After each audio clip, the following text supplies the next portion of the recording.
आगे बढ़ेंगे और अब बड़ी खबर लखनऊ से है। रिवर फ्रंट घोटाले में सीबीआई कस रही शिकंजा, तो एसपी महासचिव शिवपाल पर कस सकता है शिकंजा। तो एसपी सरकार में शिवपाल सिंह यादव थे सिंचाई मंत्री और इसी के साथ शिवपाल यादव की मुश्किलें बढ़ते हुए।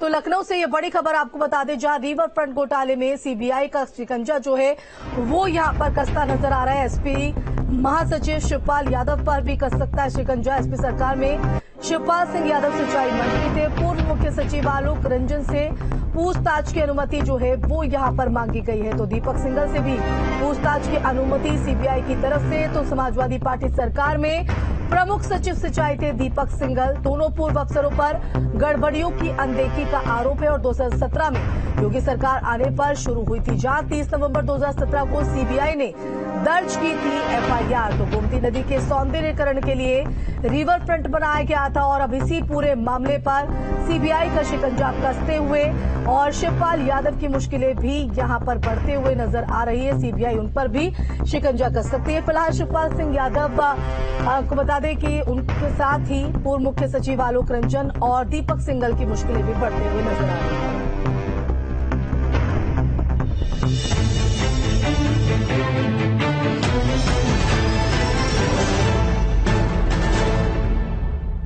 और अब बात नगर के नायक कौन की। यूपी निकाय चुनाव से जुड़ी बड़ी खबर आपको बता दें, आज शाम थमेगा पहले चरण का चुनाव प्रचार। तो शाम 5 बजे चुनाव प्रचार थम जाएगा। 37 जिलों में थमेगा चुनाव प्रचार। तो बड़ी खबर आपको बता दें, 2 चरणों में निकाय चुनाव होना है और पहला चरण 4 मई को और आज पहले चरण के लिए प्रचार प्रसार शाम थम जाएगा। पहले चरण के लिए 4 मई को वोट डाले जाने हैं और 13 मई को नतीजे सामने आएंगे। तो आज शाम पहले चरण का प्रचार प्रसार थमता हुआ नजर आएगा। खुद मुख्यमंत्री योगी आदित्यनाथ भी निकाय के इस रण में हुंकार भरते हुए नजर आ रहे हैं। तो तमाम जो राजनीतिक दल है, जो प्रचार प्रसार है, उनका आज शाम तक पहले चरण के लिए थम जाएगा। तो 11 बजे लुकरगंज में सीएम योगी की जनसभा, केशव प्रसाद मौर्य भी शामिल होंगे। तो बीजेपी ने पूरी ताकत जो है निकाय के रण में जीत हासिल करने के लिए अपनी झोंकी हुई है और इसी कड़ी में केशव प्रसाद मौर्य का भी आज यहां पर कार्यक्रम रामपुर में भूपेंद्र चौधरी कार्यकर्ता सम्मेलन में शिरकत करते नजर आएंगे। तो पहले चरण के लिए 4 मई को वोट डाले जाने हैं और आज शाम तक जो पहले चरण के लिए प्रचार प्रसार है वो थम जाएगा।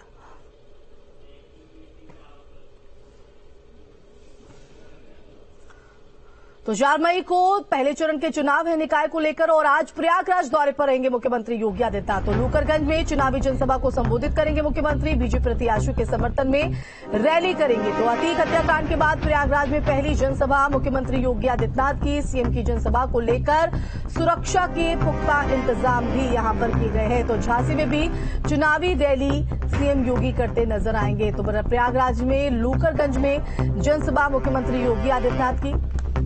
तो बीजेपी प्रत्याशियों के समर्थन में रैली यहां पर करते हुए नजर आएंगे। इससे पहले भी कई।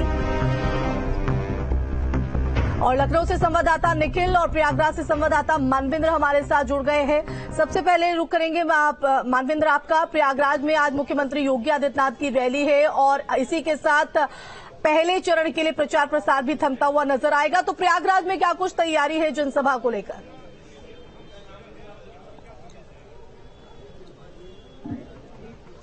ये देखिए, सीधी तस्वीर आपको हम रैली मैदान की दिखा रहे हैं। वो सामने मंच है जहां से योगी आदित्यनाथ जो है वो संबोधित करेंगे यहाँ की जनता को और सामने मंच है और ये आज प्रेस का मैदान है जहां पर सीएम पहुंच रहे हैं और जिस तरह से संदेश देने की कोशिश करेंगे निकाय चुनाव के पहले चरण का जो वोटिंग होनी है उससे पहले।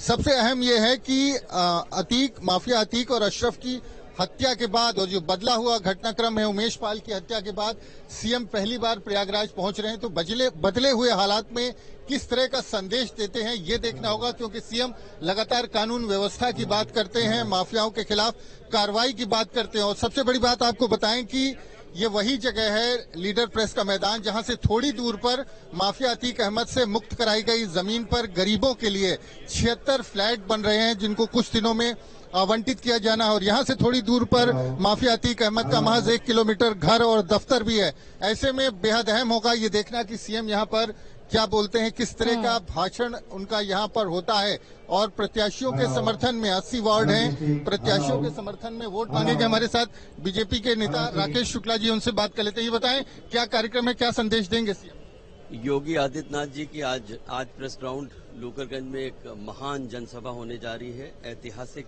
जनसभा होने जा रही है। और योगी जी को आज पूरा शहर सुनने के लिए उत्सुक है। और जिस तरीके की जीरो टॉलरेंस की नीति के तहत योगी जी ने कानून व्यवस्था का जिस तरीके से डंका बजाया है, आज पूरा शहर पलक पावड़े बिछाया हुआ है। और यहाँ पर योगी जी और विकास पुरुष केशव मौर्य जी, आप दोनों लोग इस ऐतिहासिक रैली को संबोधित करेंगे और नगर निकाय के चुनाव में कमल खिलाने के लिए सभी से अनुरोध करेंगे। तो बीजेपी नेता हैं राकेश शुक्ल जो बता रहे थे कि किस तरह से यहाँ पर केशव प्रसाद मौर्य जो डिप्टी सीएम हैं वो भी पहुंचेंगे। दोनों लोगों, आप अगर मंच पर देखें तो दोनों डिप्टी सीएम और सीएम दोनों के तस्वीर यहाँ पर नजर आ रही है। तो एक तरह से प्रयागराज में किस तरह से जो चुनावी रणनीति है उसको धार देंगे और किस तरह से महज एक दिन बचा है। अगर हम बात करें 4 तारीख को यहाँ पर वोटिंग है। बिल्कुल। और अतीत हत्याकांड के बाद प्रयागराज में पहली जनसभा मुख्यमंत्री योगी आदित्यनाथ की। मानवेंद्र लौटेंगे, सुरक्षा के भी क्या इंतजाम है समझेंगे आपसे, लेकिन लखनऊ का रुख कर लेते हैं जहां हमारे संवाददाता निखिल भी हमारे साथ बने हुए हैं। निखिल, निकाय के रण में हुंकार भरते हुए मुख्यमंत्री योगी आदित्यनाथ और इसी के साथ आज शाम पहले चरण के लिए प्रचार प्रसार थम जाएगा। तो लखनऊ में क्या सुगबुगाहट है और कब रंगबानगी प्रयागराज के लिए मुख्यमंत्री की? देखिए, पहले चरण के रण का आज आखिरी दिन है। आज सभी राजनीतिक दल अपनी पूरी ताकत झोंकेंगे। पहले चरण में जिन जनपदों में चुनाव होना है वहां पर लगातार अगर हम भारतीय जनता पार्टी की बात करें तो संगठन पूरी तरीके से काम कर रहा है। मुख्यमंत्री योगी आदित्यनाथ खुद प्रचार प्रसार में जुटे हुए हैं। आज उनकी रैलियां प्रयागराज और झांसी में हैं। इसके साथ ही दोनों मुख्यमंत्रियों को भी जिम्मेदारी दी गई है। संगठन के तमाम पदाधिकारी अपने अपने क्षेत्रों में जहां उनको प्रभारी बनाया गया वहां पर काम कर रहे हैं। इसके साथ ही अखिलेश यादव भी कल देखिए आप लखनऊ की सड़कों पर चुनाव प्रचार के लिए निकले थे। मेट्रो का सफर किया। उन्होंने मैसेज देने की कोशिश की कि जो डेवलपमेंट है वो समाजवादी की पार्टी की सरकार में संभव है। इसके साथ ही आप बात करें तो बहुजन समाज पार्टी के जो तमाम पदाधिकारी हैं लगातार कैंपेन कर रहे हैं। हर जनपद में उनके प्रभारी बनाए गए हैं। जो कोऑर्डिनेटर्स हैं वो वहां पर प्रत्याशियों के साथ चुनाव प्रचार को लेकर कोऑर्डिनेट कर रहे हैं। कांग्रेस ने भी अपने प्रत्याशी मैदान में उतारे हैं। वो भी अपने मैदान पर हुंकार भर रहे हैं और आज उसका आखिरी दिन है। तो सभी राजनीतिक दल अपने अपने हिसाब से तैयारियों में जुटे हुए हैं। कौन कितना तैयार था ये तो खैर जब मतगणना होगी तब पता चल पाएगा। लेकिन एक बात बहुत साफ दिखी इस चुनाव में, सभी राजनीतिक दलों ने इसमें एड़ी चोटी का जोर लगा दिया। उसके पीछे वजह यह है कि 24 का चुनाव बेहद नजदीक है और जिन पार्टियों का परफॉर्मेंस इसमें अच्छा होगा, जिसका बेहतर होगा, उसका फायदा उसे 24 में मिलेगा। हालांकि लोकल मुद्दों का चुनाव होता है, शहरों का चुनाव होता है, नगर पालिका नगर निगम क्षेत्र का चुनाव होता है, लेकिन मतदाताओं का जो रुझान होता है उसका असर उत्तर प्रदेश और देश में होने वाले किसी चुनाव पर पड़ता है। तो निश्चित तौर पर यही वजह है कि आप देखिए भारतीय जनता पार्टी ने अपनी पूरी फौज उतार रखी है। समाजवादी पार्टी, बहुजन समाज पार्टी और कांग्रेस भी लगातार जो है वो प्रचार प्रसार अभियान में जुटी हुई है। तो आज जो है वो चुनाव प्रचार प्रसार जो है थम जाएगा आज। और बिल्कुल इसी प्रचार प्रसार को लेकर आप नजर बनाए रखिएगा और प्रशासन भी किस तरह से तैयार है इसकी भी आप नजर बनाकर रखिएगा। फिलहाल मानवेंद्र और निखिल, आप दोनों का ही बहुत शुक्रिया तमाम जानकारी देने के लिए। तो आपको बता दें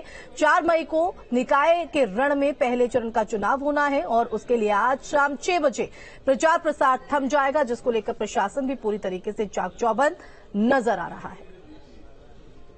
तो निकाय के रण में बीएसपी की क्या तैयारी है वो भी आपको बता दें। पूरी ताकत के साथ चुनाव लड़ेगी बीएसपी। मायावती खुद तैयारी पर नजर रख रही हैं। तो निकाय के रण में सभी हुंकार भरते हुए और बीएसपी की क्या तैयारी है वो आपको बता रहे। विरोधियों को पछाड़ने के लिए बीएसपी तैयार है। सिर्फ साफ सुथरी छवि वाले नेताओं को ही टिकट बीएसपी की तरफ से दिया गया।